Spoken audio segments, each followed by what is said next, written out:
درنو زده کوونکو سلامونه مې ومنئ. په دې هیله چې ټول به ښه یاستئ. په تېر درس کې مو متوازي الصوتو تیغه ولوسته او وم ویل چې متوازي الصوتو تیغه هغه شفاف جسم دی چې د دوو شفافو موازي سطحو څخه تشکیل شوی وي. په اوسني درس کې منشور لولو. منشور هغه شفاف جسم دی چې د دوو غیر موازي شفافو سطحو څخه جوړ شوی وي. کله چې سپین نور له منشور څخه تیر شي، دا نور په 2 رنګونو تجزیه کیږي. د منشور په اړه لا ډیر معلومات په ګډه ګورو. منشور او د هغه په مرسته د سپین نور تجزیه. منشور هغه نوري وسیله ده چې د پلاستیک، ښیښې او کوارتز په څیر د شفافو جسمونو څخه جوړ شوی وي. منشور معمولاً له 2 صافو غیر موازي سطحو څخه جوړ شوی دی. کله چې سپین نور له منشور څخه تیر شي، نور په منشور کې انکسار کوي او په 2 رنګونو تجزیه کیږي. دا مشهوره پدیده د لومړي ځل لپاره د اسحاق نیوټن انګلیسي عالم په واسطه مشاهده او تر څېړنې لاندې ونیول شوه. د هندسي جوړښت پر بنسټ د منشور ډولونه.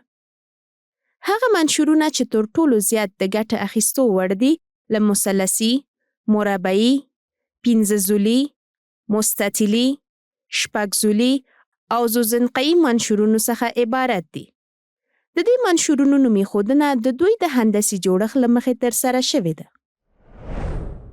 مثلثي منشورونه. لکه څنګه چې لیدل کیږي، دا یو مثلثي منشور دی چې له 2 صافو غیر موازي سطحو څخه جوړ شوی دی. د دې منشور لوړوالی h، د منشور د قاعدې اوږدوالی I او b د منشور د قاعدې عرض دی. اوس که دا منشور تاو کړو، ځینې نورې برخې هم وینو. هغه ګډه کرښه چې د 2 غیر موازي سطحو له تقاطع څخه لاسته راځي د انکسار د زولې په نوم یادیږي، او هغه زاویه چې د 2 غیر موازي سطحو په واسطه جوړه شوې وي د منشور د راس زاویې یا د انکسار د زاویې پر نوم یادیږي. هغه سطحه چې د دې زاویې په مقابل کې واقع ده د منشور قاعده بلل کیږي. کله چې یوه وړانګه په یو مثلثي منشور لګیږي او تر 2 ځلې انکسار وروسته د منشور له بل اړخه وځي، نو دا چې اړیکې څه ډول دي او د محاسبوي پوښتنو لپاره له کوم فورمول څخه ګټه اخلو، په ګډه یې ګورو. په منشور کې د نور ماتېدنه او انحراف یې. څرنګه چې ګورئ، دا یو مثلثي منشور دی چې راسونه یې د A، B او C په تورو سره ښودل شوي دي، او د منشور د راس زاویه د منشور د A په راس کې موقعیت لري. د هوا د انکسار ضریب N1 او د منشور د انکسار ضریب N2 په پام کې نیسو. موږ د منشور چپ لوري ته یوه نارمله کرښه تر ای نقطې رسمو، ترڅو وارده او منکسره زاویې د دې کرښې په نسبت وټاکل شي. د منشور له چپ اړخ څخه د منشور په ای نقطه یوه وړانګه لګېدلې ده چې دا وړانګه د وارده وړانګې پر نوم یادیږي، او دا وړانګه له نارملې کرښې سره د I1 زاویه جوړوي چې دې زاویې ته د راس زاویه ویل کیږي.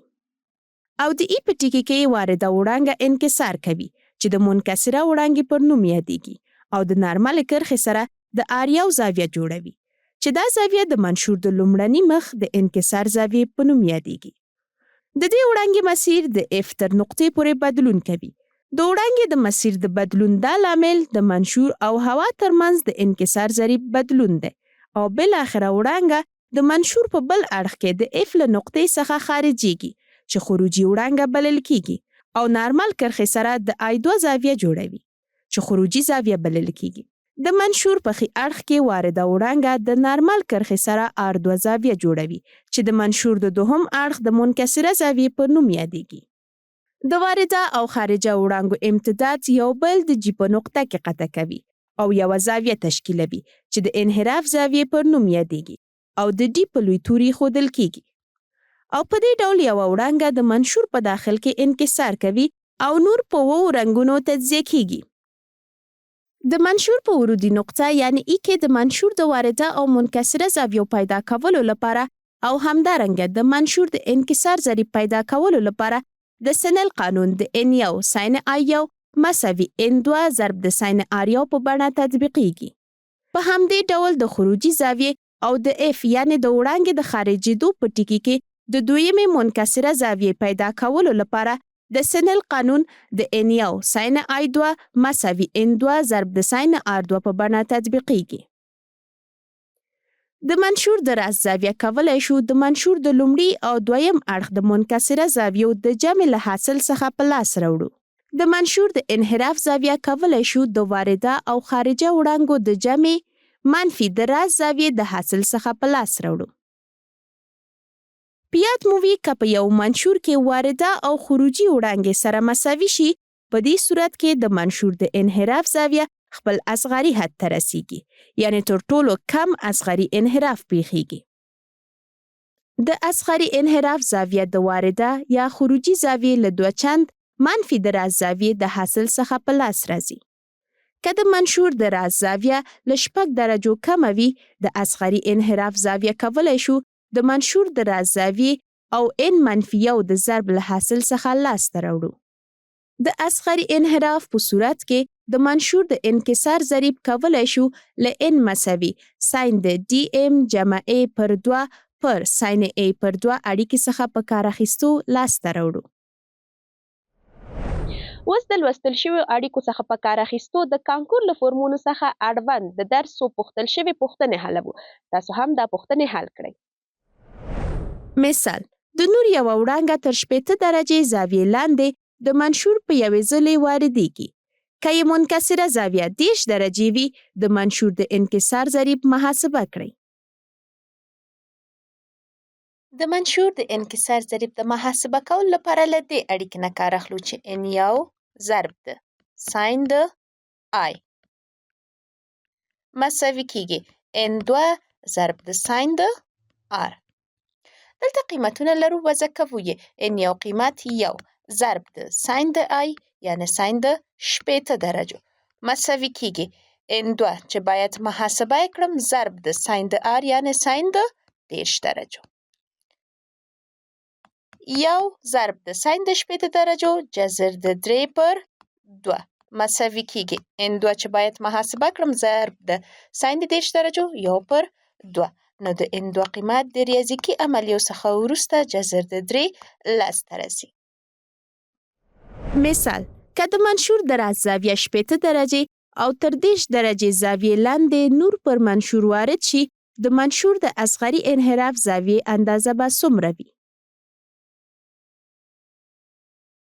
لکه څنګه چې موږ پوهیږو د I زاویه مساوي د R زاویې سره چې مساوي کیږي له 10 درجو سره. نو اوس د اصغري انحراف زاویې د محاسبه کولو لپاره dm مساوي کیږي 2i منفي a.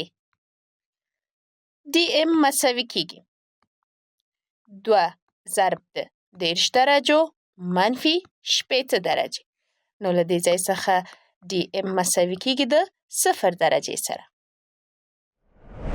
زده کوونکو اوس د کانکور له فورمونو څخه د درس اړوند څو پوښتنې ګورو او تر هغې وروسته تاسو ټول په لوی الله تعالی سپارو. الله مو مل شه. په یو منشور کې د کوچنیو زاویو پیدا کولو لپاره د اصغري انحراف زاویې فورمول کوم یو دی؟ dm مساوي a ضرب د n جمع 1، dm مساوي a ضرب د n منفي 1، dm مساوي a ضرب د n، dm مساوي a پر n منفي 1.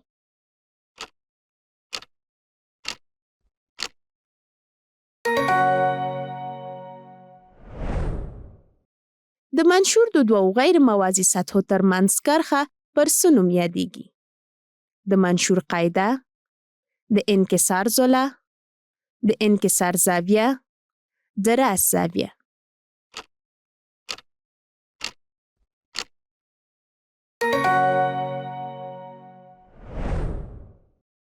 هغه سطحه چې د منشور د راس پر وړاندې واقع ده څه نومیږي؟